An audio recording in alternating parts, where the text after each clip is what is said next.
Alright, thank you for tuning in. It's been quite a while. If you're one of the 3 people that watch my stuff regularly, thank you for coming back. You're too loyal. I love you. And for the rest of you, hey, I'm Alex. So, like always, I have something special for you guys. A samurai-inspired feudal Japan era predator. Pretty nifty, huh? So, we're gonna go through the process of making this boy. And to preface this, I actually did the same project a few years back. It wasn't great, but I was pretty proud of it. Oh, and I eventually sold him off for 70 bucks, which, holy fuck, the poor kid who bought that got ripped off if you ask me. But ever since then, I had this hole in my heart that only a feudal Japan era styled predator could fill. Pretty specific, I know. But starting off with my reference, I was more than heavily inspired by the Hot Toys Samurai Predator, which was released years ago. So inspired, in fact, that I'm pretty sure they could sue for copyright and win. Now, to be fair, that's a really good looking figure, and I would very much eat a bag of dicks if I could get one at a reasonable price. But I can't, so I'm settling. Oh, and quick thanks to all the weebs watching. You know who you are, but don't worry, I won't rat you out. I like being a dirty little weeb every now and again too. So enjoy the video, I won't judge much. So, first thing is first, I started off with a Neca Laviscape Predator figure, which came out some time ago, and fully dismembered him into his bare essential parts. Now, starting off below the belt, I was originally going to sculpt the chin armor, but I ended up finding a better alternative, which I will elaborate on in a bit. Now, for the pants, I took some inspiration from Genichiro's style. He's really fly like that. You guys should honestly all play Sekiro, it's great. But back on pants, and like always, I had no idea what I was actually doing, because frankly, I rarely work with fabric, and the few times I have, it was to make very shitty capes. So, experience-wise, not too knowledgeable. What's new, huh? So, rather than going for stitching, I went for the faster, but less fulfilling way of just gluing the fabric. To my astonishment though, it ended up working out, and surprisingly well, if I do say so myself, and I do. Now, the seams were a little bit visible, especially from the back, but from the front, it looked perfectly fine, like pants. And before I move on too far, I should mention, this guy was initially going to end up looking a little bit different than what he actually ended up as. Specifically his shoulder and thigh armor, which I absolutely hated. So, I scrapped it. So we're all good. Back to it, and keeping low to the ground, I actually made this guy some chanclas. Or Japanese sandals called gitas. I probably fucking butchered that. But look, I tried, okay? So yeah, these actually ended up pretty cool. Not stable though, but that's life for ya. Now, moving further up the legs. Wow, it's getting a little hot, isn't it? I started working on the second iteration of the thigh armor, which I made from some leftover plastic wall that I cut out into rectangles, along with some gridded tape that would make for some great Under Armour fabric. Like I said, it's pretty much just a copy. And since we're in the topic of revisions, here are the new and improved shoulder pads, or at least the cast and what's left over from the original sculpt. And on sculpting, I actually lost the footage of me sculpting the head, so you guys get a clip of me trying to figure out where that piece is supposed to go.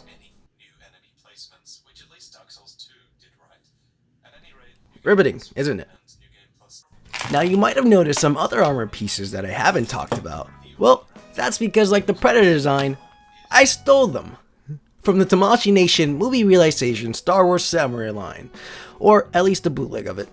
Look, I'm just trying to make a living. I went ahead and took his leg pieces and used them as bracers for the Predator's arms, cause, you know, but not before taking molds of them to use as shin guards as well. Some people call it lazy, I call it being big-brained.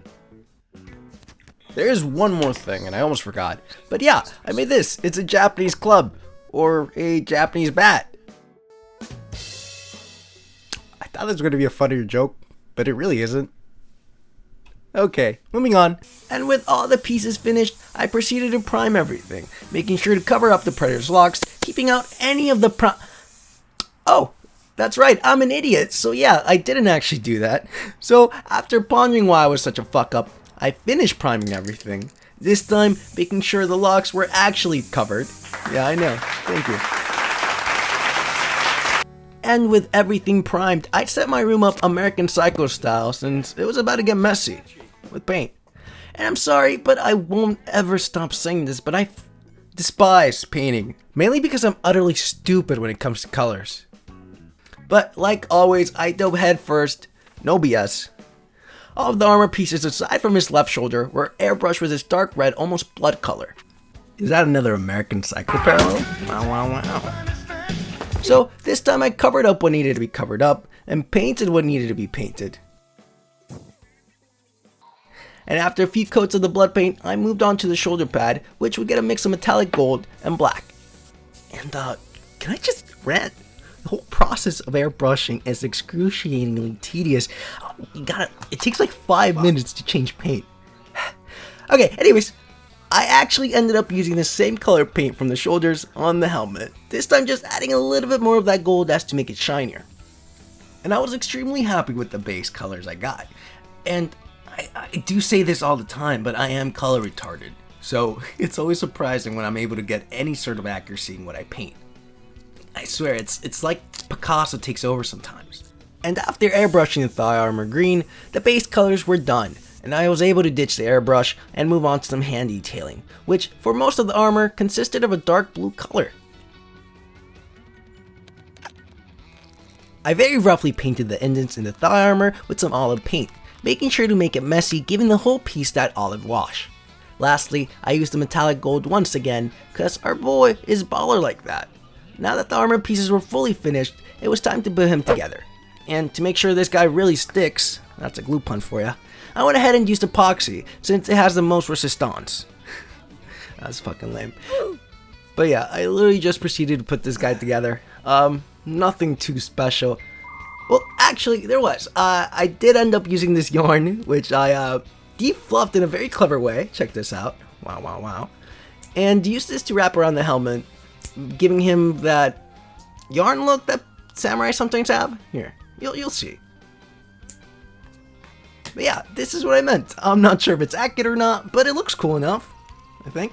So using that same yarn, I went ahead and gave him I'm not really sure what they're called, like belt kind of thing. But that easy peasy, lemon squeezy.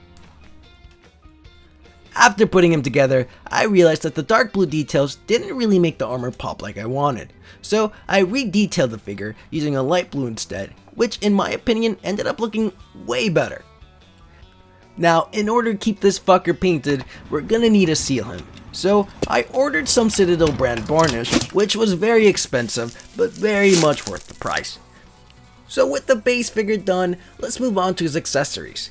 Initially, I was gonna give him the katana from the movie Realization line, but I let my friend borrow it for a guinea pig photo shoot, and now I don't know where it is. So I improvised and made a kusarigama, or a Japanese chain sickle.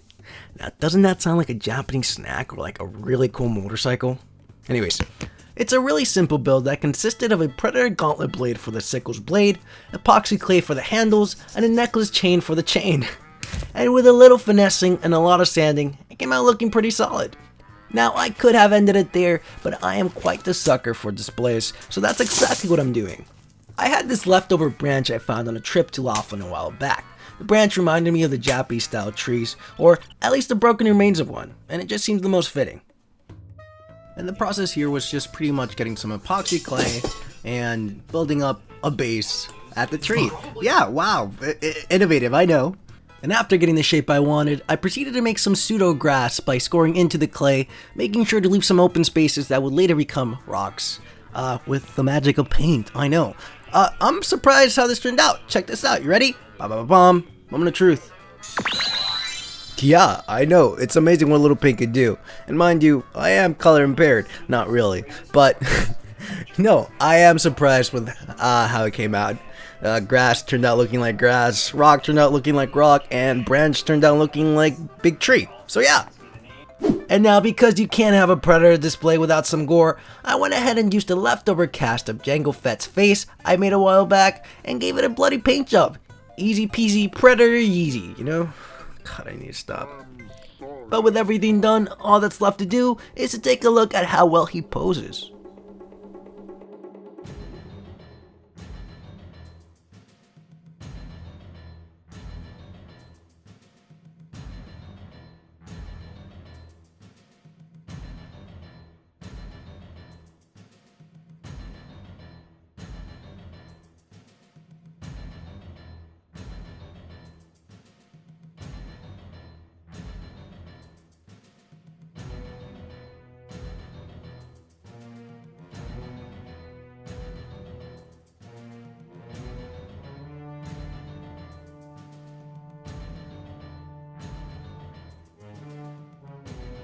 Awesome, awesome. Alright, so last thing to do is a little hands-on to give you guys a better sense of how he feels / moves. So yeah, unfortunately the shoulder pads do restrain his arm movement, at least upwards, but aside from that, he does have double jointed elbows and double jointed knees, which aren't restricted at all, actually. I was surprised by the cloth.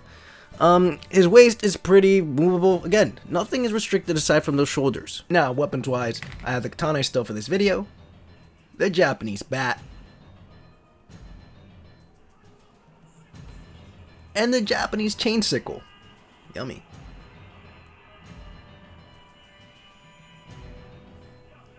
And that's it, guys. We're all done. Oh, wait, no, I have the head. Fuck. Yeah, the Jango Fett head I painted real quick. Pretty gory.